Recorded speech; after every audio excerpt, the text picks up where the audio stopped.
কোন এক শুভাকাঙ্ক্ষী কমেন্টস করেছেন, ম্যাডাম 20 থেকে 30 মিনিট সেক্স করার উপায় কি একটু জানাবেন। ধন্যবাদ ভাইয়া সুন্দর একটা কমেন্টস করার জন্য। দেশের এবং প্রবাসের ভাই বোনদের প্রতি সালাম। আসসালামু আলাইকুম। আমি প্রভাষক ডাক্তার রিক্তা পারভিন, হোমিওপ্যাথি এবং আয়ুর্বেদিক চিকিৎসক, চেম্বার সেবা হোমিও কমপ্লেক্স অ্যান্ড সেবা ডিজিটাল ল্যাব, উপজেলা মডেল মসজিদের পূর্ব পাশে শিমুলিয়া, মাগুরা। কোন এক শুভাকাঙ্ক্ষী কমেন্টস করেছেন, ম্যাডাম 20 থেকে 30 মিনিট সেক্স করার উপায় কি একটু জানাবেন। একই কমেন্টস অনেকেই কিন্তু করে থাকে, বিশেষ করে মেয়েরা কিন্তু দীর্ঘ সময় সহবাস করাকে সব থেকে বেশি পছন্দ করে। অনেকে শুধু বলে যে লিঙ্গ বড় হলে কি স্ত্রী সুখ পায়, কিন্তু মূলত স্ত্রী সুখ পায় দীর্ঘ সময় সহবাস করলে। তো আবার অনেক স্ত্রীরা কিন্তু স্বামী স্ত্রী কিন্তু দীর্ঘ সময় না, দেখা যায় যে 5, 7, 10 মিনিটের মধ্যে দুজনের একসঙ্গে কিন্তু বীর্যপাত হয়ে যায়। সেটাই কিন্তু তাদের কাছে পারফেক্ট একটা সময়। কারণ আপনারা তো সহবাসে যাচ্ছেন যুদ্ধক্ষেত্রে জয়লাভ করার জন্য না, আপনার স্ত্রীকে সুখ দিতে, নিজে সুখ নিতে, এই উদ্দেশ্যে কিন্তু যাওয়া হচ্ছে। সেহেতু এখানে পাল্লাপাল্লির কোনো বিষয় না যে আমাকে জিততেই হবে। এখানে বিষয়টা হলো দুজনের একসঙ্গে যৌন মিলনের সুখ হোক, অর্থাৎ দুজনের একসঙ্গে বীর্যপাত হোক, তাহলে কিন্তু সেটা পারফেক্ট একটা সময় এবং মধুর একটা যৌন মিলন হয়। এটাতে স্বামী স্ত্রী দুজনে সুখী হয়। আর অনেক পুরুষরা আশা করে যে আমি দীর্ঘ সময় সহবাসে লিপ্ত থাকবো, মানে নিজের গায়ের জোরে বলে যে আমি দেখিয়ে দিব যে আমি অনেক সময় সহবাস করতে পারি। তো এরকম অনেক পুরুষ এটা ভাবে। আবার অনেক মেয়েদের কিন্তু খুব সহজেই যৌন উত্তেজনা আসে না, অর্থাৎ অর্গাজম হয় না। মেয়েদের অর্গাজম হতে একটু সময় লাগে।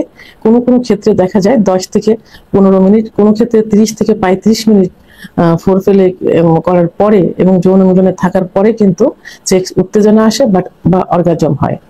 তো সেক্ষেত্রে মেয়েরা দীর্ঘ সময় সহবাস পছন্দ করে, আর ছেলেরা গায়ের জোর দিয়ে দীর্ঘ সময় সহবাসে থাকতে চায়। কিন্তু যদি স্বামী স্ত্রী দুজনের একসঙ্গে হয়ে যায় তাহলে সেখানে কোনো সমস্যা হয় না। সেই ক্ষেত্রে যদি স্ত্রীর পরে হয় এবং স্বামীর আগে হয়ে যায় তখন চিকিৎসার প্রয়োজন আছে, কিছু টেকনিক অবলম্বন করার প্রয়োজন আছে। আজকে সেই বিষয়টি নিয়ে আলোচনা করব। আপনারা 20 থেকে 30 মিনিট সহবাসে লিপ্ত থাকতে পারবেন। এখন প্রথমে আমি বলবো যে আপনারা এই 20 থেকে 30 মিনিট সহবাসে লিপ্ত থাকতে কেন পারেন না, কেন 5-10 মিনিটের মধ্যে আপনার বীর্যপাত হয়ে যায়। প্রথমত হলো যে প্রথম যে সমস্যা সেটা হলো পুরুষের যে একটা হরমোন আছে, সেক্স হরমোন, সেটা হলো টেস্টোস্টেরন হরমোন। এই হরমোন যদি কমে যায় তাহলে দ্রুত বীর্যপাত হয়ে যায়। আবার আরেকটা যে সমস্যা সেটা হলো শারীরিক সক্ষমতার অভাব, অর্থাৎ হার্ট ল্যাংস দুর্বল, নিয়মিত ব্যায়াম না করার কারণে কিন্তু দ্রুত বীর্যপাত হয়ে যায়। অনেকে এটা ভীতু থাকে, ভয় থাকে, মানে তখন মানে হার্ট দুর্বল যেটাকে বলে, যে হার্ট দুর্বল এবং নিয়মিত ব্যায়াম না করার কারণে দ্রুত বীর্যপাত হয়ে যায়। মানসিক চাপ ও উদ্বেগ, সেক্স অতিরিক্ত ফোকাস বা ভয় থেকে দ্রুত বীর্যপাত হয়ে যায়। অনেকে সেক্স করতে গেলে ভয় পায় যে পারবো কি পারবো না, মানে এরকম একটা নিজের ভিতরে একটা আসে। এই যে দোমনা যে একটা আসে, এর থেকেই মানে নিজের অজান্তেই বীর্যপাত হয়ে যায়। তো এগুলো হলো দ্রুত মানে 20-30 মিনিট সেক্স না করার কারণ, এটাই মানে দীর্ঘ সময় সহবাসে লিপ্ত না থাকার মেন যে কারণগুলো। এখন 20-30 মিনিট সহবাসে থাকতে হলে আপনাদের কি করতে হবে? প্রথমত নিজের প্রতি আত্মবিশ্বাস আনতে হবে, ভয় পাওয়া যাবে না, আমি পারি, এটা নিয়ে অগ্রসর হতে হবে এবং মানসিক ভাবে প্রস্তুতি নিতে হবে। আমি যেটা প্রথমেই বলেছি যে সেক্সকে পারফরমেন্স না করে আনন্দের যাত্রা হিসাবে নিতে হবে, অর্থাৎ যুদ্ধে জয়লাভ না করে স্বামী স্ত্রীর একে অপরকে সুখ দিতে যাচ্ছে, নিতে যাচ্ছে, এইটা মনে আনতে হবে। এবং ফোরফেলে করতে হবে দীর্ঘ সময়, অর্থাৎ ফোরফেলেটাকে আপনারা 10 থেকে 15 মিনিট ফোরপ্লে করলেন। ফোরপ্লে করার পর যখন উত্তেজিত হবে, অর্গাজম হবে, তারপরে যে আবার 10-15 মিনিট আপনারা সহবাসে লিপ্ত থাকবেন।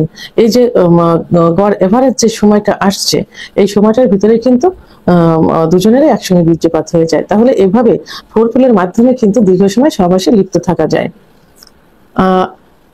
আরেকটা যে হলো নিজেকে কন্ট্রোল করতে হবে। যখন সেক্স মনে হচ্ছে যে এখন বীর্যপাত হয়ে যাবে, তখন একটা যে পদ্ধতি আছে, কমন একটা পদ্ধতি, সেটা হলো স্টার্ট স্টপ মেথড, অর্থাৎ থেমে থেমে সহবাসে লিপ্ত হওয়া। মনে হচ্ছে যে এখন বীর্য বেরিয়ে যাবে, ঠিক সেই মুহূর্তে আপনি সহবাসটা বন্ধ করে দিতে পারেন, দিয়ে স্ত্রী বুঝতে পারবে না, বাইরের দিকে বেরিয়ে এসে আবার একটা ফোরফেলে লিপ্ত থাকতে হবে। তারপরে আবার সহবাসে যখন দেখবেন যে একটু নিস্তেজ হচ্ছে, তখন আবার সহবাসে লিপ্ত থাকতে হবে। কিন্তু বাইরে বের করে নিয়ে আসলেন, তখন যে নিস্তেজ হয়ে যাবে, এটা কিন্তু করা যাবে না। এদিকে মনোযোগ থাকতে হবে, সেক্সের দিকে, এবং ফোরফেলে করতে হবে।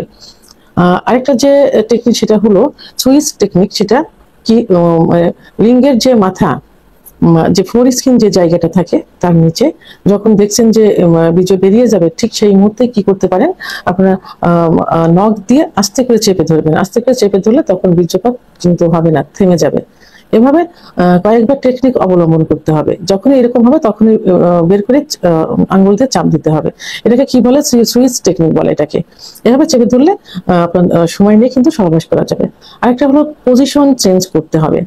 আপনার সময় নিয়ে এক একটা পজিশনে এক এক সময় সহবাস করতে হবে। কিছু সময় একটা পজিশনে থাকলেন, অর্থাৎ স্ত্রী নিচে থাকলে আপনি উপর থেকে করলেন, কিছু সময় আবার স্ত্রী উপরে থাকলে আপনি নিচেই থাকলেন, আবার কিছু সময় আপনার স্পঞ্জ পজিশন করতে পারেন, ডগি স্টাইল করতে পারেন। এভাবে পজিশন চেঞ্জ করে করে টেকনিক অবলম্বন করে কিন্তু দীর্ঘ সময় সহবাসে লিপ্ত থাকা যায়।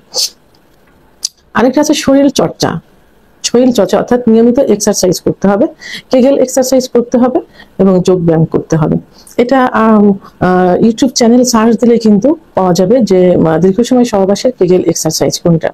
খাদ্য অভ্যাসের পরিবর্তন করতে হবে, খাদ্য অভ্যাস ঠিক রাখতে হবে, জিঙ্ক প্রোটিন জাতীয় খাবার খেতে হবে, অর্থাৎ কাঠবাদাম, পেস্তা বাদাম, ডিম, দুধ, এখানে যে কুমড়ার যে বীজ, এই বীজগুলো খেতে পারেন। এইভাবে খাদ্য অভ্যাসগুলো চেঞ্জ করতে হবে। মেডিকেল সাপোর্ট নিতে হবে। যদি সমস্যার সমাধান না হয়, স্ত্রী অসুখী হচ্ছে, আপনিও অসুখী হচ্ছেন, সেই ক্ষেত্রে কি করতে হবে, অবশ্যই ডাক্তারের শরণাপন্ন হতে হবে। একজন অভিজ্ঞ সম্পন্ন রেজিস্টারকৃত হোমিওপ্যাথি আয়ুর্বেদিক ডাক্তারের শরণাপন্ন হতে হবে। এখানে লক্ষণ ভেদে খুব সুন্দর মেডিসিন রয়েছে, যে মেডিসিনের মাধ্যমে দ্রুত বীর্যপাত রোধ করা সম্ভব হবে। অর্থাৎ আপনার ভিতর যে লক্ষণগুলোই থাকুক না কেন, সমস্ত লক্ষণের চিকিৎসা এক একটা করে এক একটা ওষুধের মাধ্যমে দেওয়া সম্ভব। একমাত্র হোমিওপ্যাথি ওষুধেই কিন্তু লক্ষণের ভেদে বিভিন্ন মেডিসিন রয়েছে। আবার কিছু আয়ুর্বেদিক ওষুধ এখন রয়েছে, ভালো ভালো কোম্পানি বের করছে, যার মাধ্যমে উত্থানজনিত সমস্যা, দ্রুত বীর্যপাত ইত্যাদি সমস্যার সমাধান করা সম্ভব। তবে বাজারে এখন কিছু স্প্রে বের হয়েছে, ডাক্তারের সাজেস্ট ছাড়া কখনোই স্প্রে গুলো ব্যবহার করা যাবে না। কিছু ক্রিম বের হয়েছে, এগুলো ব্যবহার করা যাবে না। এটাতে কিন্তু সাইড এফেক্ট পর্যাপ্ত পরিমাণে। একটা সময় দেখা যাবে যে এটার উপর নির্ভরশীল হতে হবে, তখন কোনো চিকিৎসাতেই কিন্তু আর কাজ হবে না। তখন মনে হবে যে ওইটা না হলে আর হবে না, একসময় প্যারালাইজড হয়ে যাবে, ইম্পর্টেন্সি বা ধ্বজভঙ্গে পরিণত হয়ে যাবে। আর এই জাতীয় ক্রিম গুলো ব্যবহার করলে অনেক সময় কিন্তু ক্যান্সার হওয়ার সম্ভাবনায় থেকে যায়। তো বাস্তব যে গাইড, সেই গাইড অনুযায়ী আসলে 20 থেকে 30 মিনিট সহবাস করাটা আপনারা ফোর ফেলে এবং পেনিট্রেশন অর্থাৎ সহবাসে লিপ্ত হওয়ার সময়টা দুইটাকে অ্যাড করে কিন্তু আপনারা 20 থেকে 30 মিনিট সহবাসে লিপ্ত হতে পারেন। আবার অনেকেই কিন্তু 5 থেকে 10 মিনিটেই কিন্তু সুখ পেয়ে যায়, যদি স্বামী স্ত্রী একসঙ্গে হয়ে যায়। তাহলে স্বামী স্ত্রী একসঙ্গে যে সময় বীর্যপাত হবে, সেটাই কিন্তু পারফেক্ট একটা সময়। ভিডিওটি সম্পর্কে যদি কোনো মতামত থেকে থাকে, অবশ্যই কমেন্টের মাধ্যমে জানাবেন। আর ভিডিওটি ভালো লাগলে লাইক, কমেন্ট, সাবস্ক্রাইব করে সঙ্গে